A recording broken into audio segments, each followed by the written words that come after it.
ಹೋರಾಟ ಮಾಡ್ತೀವಿ. ರಾಜ್ಯಾಧ್ಯಕ್ಷರ ಬಗ್ಗೆ ಉಲ್ಲೇಖ ಮಾಡಿದ್ರಿಂದಾಗಿ ಸರ್ ಪಕ್ಷದ ಬಗ್ಗೆ ಮತ್ತೆ ಮಾತಾಡಲೇಬೇಕು.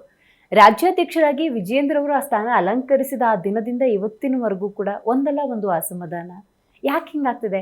ರಾಜ್ಯಾಧ್ಯಕ್ಷ ಅಂದ್ರೆ ಒಬ್ಬ ನಾವಿಕಂತರ, ಅವ್ರನ್ನ ನಂಬಬೇಕು. ಅವ್ರು ಹಿರಿಯರೇ ಆಗಿರಲಿ ಕಿರಿಯರೇ ಆಗಿರಲಿ ಒಪ್ಪಿಕೊಂಡು ಒಬ್ಬ ನಾಯಕ ಗೆದ್ರೆ ಅವ್ರು ಗೆದ್ದಂಗೆ.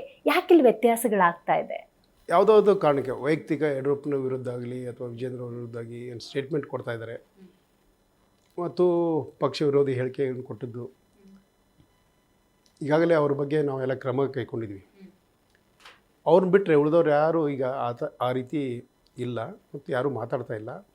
ಹಾಗೇನಾದರೂ ಸಂದರ್ಭ ಬಂದಾಗ ಮಾತಾಡಿದಾಗ ನಮ್ಮೆಲ್ಲ ಕೋರ್ ಕಮಿಟಿ ಹಿರಿಯ ಸದಸ್ಯರು ಅಥವಾ ಮೇಲಿನ ನಮ್ಮ ಉಸ್ತುವಾರಿಗಳಂಥ ರಾಧಾಮೋಹನ್ ಅಗ್ರವಾಲ್ಜಿ ಇರ್ಬೋದು ಮತ್ತು ಹೈಕಮಾಂಡ್ ಕೂಡ ಕೆಲವೊಂದು ಸಂದರ್ಭದಲ್ಲಿ ಅಮಿತ್ ಶಾ ಅವರು ಕೂಡ ಸ್ವತಃ ನಮ್ಮ ನಾಯಕರನ್ನು ಕರೆಸಿ ಮಾತಾಡಿದ್ದಾರೆ. ಯಾರಿಗೆ ಮಾತಾಡಿಸ್ಬೇಕು, ಏನು ಸಂದೇಶ ಕೊಡಬೇಕು ಕೊಟ್ಟಿದ್ದಾರೆ.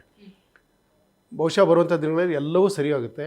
ಯಾಕಂದ್ರೆ ಚುನಾವಣೆ ಸಮೀಪ ಬಂದಾಗ ನಾವು ಈ ರೀತಿ ಹುಡುಗಾಟಿಕೆ ಮಾಡೋದು ಒಳ್ಳೆಯದಲ್ಲ ಅನ್ನೋದು ಎಲ್ಲ ನಾಯಕರಿಗೆ ಗೊತ್ತು. ಆಗಿರೋದೆಲ್ಲ ಮರೆತು ನಾವು ಒಂದಾಗಿ ಚೆಂದಾಗಿ ಹೋಗ್ತೀವಿ. ನಾವು ಈಗ ವಿಜೇಂದ್ರ ಅವರು ರಾಜ್ಯ ಅಧ್ಯಕ್ಷರವರು, ಅದು ಒಂದು ಅಧ್ಯಕ್ಷ ಸ್ಥಾನಕ್ಕೆ ಒಂದು ಬೆಲೆ ಇದ್ದೇ ಇರುತ್ತೆ. ನಾವೆಲ್ಲ ಪಕ್ಷದ ಕಾರ್ಯಕರ್ತರಿರ್ಬೋದು, ಒಂದು ಪಕ್ಷದ ನಮ್ಮ ತತ್ವ ಸಿದ್ಧಾಂತ ಏನು, ವ್ಯಕ್ತಿಗಿಂತ ಪಕ್ಷ ದೊಡ್ಡದು, ಪಕ್ಷಕ್ಕಿಂತ ದೇಶ ದೊಡ್ಡದು. ಆ ರೀತಿ ನಾವು ಕೆಲಸ ಮಾಡ್ತಾ ಬಂದಿದ್ವಿ ನಾವು. ಸೊ ಪಕ್ಷ ದೊಡ್ಡದಂದಾಗ ಪಕ್ಷದ ಅಧ್ಯಕ್ಷರು ದೊಡ್ಡವರೇ, ಅವ್ರು ಚಿಕ್ಕ ವಯಸ್ಸಿದ್ದರೂ ಕೂಡ ಅವ್ರು ದೊಡ್ಡವರೇ ನಮಗೆ. ಸೊ ಆ ರೀತಿ ಬೇರೆ ಕಡೆ ಎಲ್ಲ ಸರಿಯಾಗಿ ನಡೀತಾ ಇದೆ. ಎಲ್ಲೋ ಕೆಲವು ವ್ಯಕ್ತಿಗಳು ಆ ಥರ ಡಿಸ್ಟರ್ಬೆನ್ಸ್ ಮಾಡ್ತಾರೆ, ಅದನ್ನೆಲ್ಲ ಸರಿ ಮಾಡ್ತಾರೆ. ಹೌದು ಸರ್. ಈಗ ಬಹಿರಂಗವಾಗಿ ಮಾತಾಡಿದ್ರೆ, ಬಹಿರಂಗವಾಗಿ ರಾಜ್ಯಾಧ್ಯಕ್ಷರ ಬಗ್ಗೆ ಹೇಳಿಕೆ ಕೊಟ್ಟರೆ ಉಚ್ಚಾಟನೆ ಆಗ್ತಾರೆ. ಅದಕ್ಕೆ ಅಡ್ಡ ಮತದಾನದಲ್ಲಿ ತೋರಿಸ್ಬಿಟ್ರ? ಇಲ್ಲ, ಇದಕ್ಕೆ ಏನು ಸಂಬಂಧ ಇಲ್ಲ. ಆ ರೀತಿ ಅಶಿಸ್ತು ಮಾಡಿದಾಗ ನಾನೇ ರಾಜ್ಯ ಶಿಸ್ತು ಸಮಿತಿ ಅಧ್ಯಕ್ಷ, ಸುಮಾರು ಜನರಿಗೆ ನೋಟಿಸ್ ಕೊಟ್ಟಿದ್ದೀನಿ, ಉತ್ತರ ಪಡೆದಿದ್ದೀನಿ, ಕರೆದು ಮಾತಾಡ್ಸಿದ್ದೀನಿ, ಒಂದಷ್ಟು ಜನರಿಗೆ ಹೊರಗೆ ಹಾಕಿದ್ದೀನಿ. ಹೇಗಿರುತ್ತೆ ಸರ್ ಆ ಇಂಟ್ರಾಕ್ಷನ್ ಅಂದರೆ ಯಾವುದೋ ಒಂದು ಸಂದರ್ಭದಲ್ಲಿ ಅವ್ರು ಯಾವುದೋ ಭಾವನೆಗೆ ಧಕ್ಕೆ ಆದಾಗ ಏನೋ ಎಕ್ಸ್ಪ್ರೆಸ್ ಮಾಡಿರ್ತಾರೆ, ತಿಳಿಯದೇನೋ ಮಾಡಿರ್ತಾರೆ. ಅದಕ್ಕೆ ನಾವು ಪ್ರಾರಂಭದಲ್ಲಿ ಒಂದು ನೋಟಿಸ್ ಕೊಡ್ತೀವಿ ಅಥವಾ ಅದಕ್ಕಿಂತ ಮುಂಚೆ ಮಾತಾಡಿಸ್ತೀವಿ.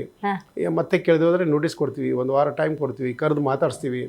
ಅಲ್ಲಿ ಮಂಡಲ ಜಿಲ್ಲಾ ಅಧ್ಯಕ್ಷರು, ಅಲ್ಲಿ ಕೋರ್ ಕಮಿಟಿ ಇರುತ್ತೆ, ಅಲ್ಲೆಲ್ಲ ಚರ್ಚೆ ಆಗುತ್ತೆ. ಚರ್ಚೆ ಆದಮೇಲೆ ನಮ್ಮ ಹತ್ರ ಬರುತ್ತೆ. ನಾವು ಇಲ್ಲೆಲ್ಲ ಹಿರಿಯರ ಜೊತೆ ಚರ್ಚೆ ಮಾಡ್ತೀವಿ, ಆಮೇಲೆ ಒಂದು ತೀರ್ಮಾನ ಕೈಕೊಳ್ತೀವಿ. ಓಪನ್ ಆಗಿ ಹೇಳ್ಕೊತಾರ ತಮ್ಮ ಸಮಸ್ಯೆ ಏನಿದೆ, ಏನು ಅಪಮಾನ ಆಯ್ತು, ಎಲ್ಲಿ ಸರಿಯಾಗಬೇಕು. ನೋಡಿ, ಪಕ್ಷದ ವೇದಿಕೆಯಲ್ಲಿ ನಾವು ಮುಕ್ತವಾಗಿ ಎಲ್ಲರನ್ನೂ ಕರೆದು ಮಾತಾಡಿಸ್ತಿದ್ದೀವಿ. ಯಾಕಂದರೆ ಇದು ಪ್ರಜಾತಂತ್ರ ವ್ಯವಸ್ಥೆಯಲ್ಲಿ ನಮ್ಮ ಪಕ್ಷದಲ್ಲಿ ಕೂಡ ಸಂವಿಧಾನಬದ್ಧವಾಗಿ ಮತ್ತು ಯಾರಿಗೂ ಅನ್ಯಾಯ ಆಗಬಾರ್ದು. ಆ ರೀತಿ ಅವರ ಹೇಳಿಕೆಗಳನ್ನ ಕೇಳಿಬಿಟ್ಟು ಒಂದು ಡಿಸಿಷನ್ ತೊಗೊಳ್ತೀವಿ ನಾವು. ಯತ್ನಾಳ್ ಅವ್ರ ವಿಷಯದಲ್ಲಿ ಇದಾಯ್ತಾ? ಹೌದು, ಸಾಕಷ್ಟು ಅವಕಾಶಗಳನ್ನು ಕೊಟ್ಟಿದ್ರು ಅವ್ರಿಗೆ. ಹೌದಾ? ವರ್ಷಾನುಗಟ್ಟಲೆ ಅವಕಾಶ ಕೊಟ್ಟಿದ್ರು, ಸೂಕ್ಷ್ಮ ಕರೆದು ಹೇಳಿದ್ರು, ಮೇಲಿನವ್ರು ಹೇಳಿದ್ರು. ಯಾಕೋ ಏನೋ ಅವರು ಇದು ಮತ್ತೆ ಅವರು ನಿಮ್ಮ ಜೊತೆ ಕೈಗೂಡ್ಕೊಂಡು ಜೊತೆಗೆ ಹೋಗುವಂತ ಸಾಧ್ಯತೆಗಳು ಗೊತ್ತಿಲ್ಲ. ಹೈಕಮಾಂಡ್ ಯಾಕಂದ್ರೆ MLAs ಇರ್ಬೋದು, MPs ಇರ್ಬೋದು, ಅಂದ್ರೆ ಜನಪ್ರತಿನಿಧಿಗಳ ಮೇಲೆ ಕ್ರಮ ಕೈಗೊಳ್ಳೋದು ನಮ್ಮ ಕೇಂದ್ರ ಶಿಸ್ತು ಸಮಿತಿ. ರಾಜ್ಯ ಶಿಸ್ತು ಸಮಿತಿಗೆ ನಾನು ಪದಾಧಿಕಾರಿಗಳು ಅಥವಾ ಮಾಜಿ ಶಾಸಕರು ಇಂಥವ್ರ ಮೇಲೆ ಮಾತ್ರ ನಾನು ನೋಟಿಸ್ ಕೊಟ್ಟು ಅಥವಾ ಕ್ರಮ ಕೈಗೊಳ್ಳೋಕ್ಕೆ ನನಗೆ ಅಧಿಕಾರ ಇದೆ.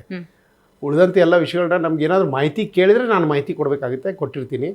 ಉಳಿದಿದ್ದ ವಿಷಯ ಅವರು ಗಮನಿಸ್ತಿರ್ತಾರೆ, ಅವರು ಕ್ರಮ ಕೈಗೊಳ್ತಾರೆ ಅಥವಾ ಅವ್ರು ಕರೆದು ಮಾತಾಡಿಸ್ತಾರೆ.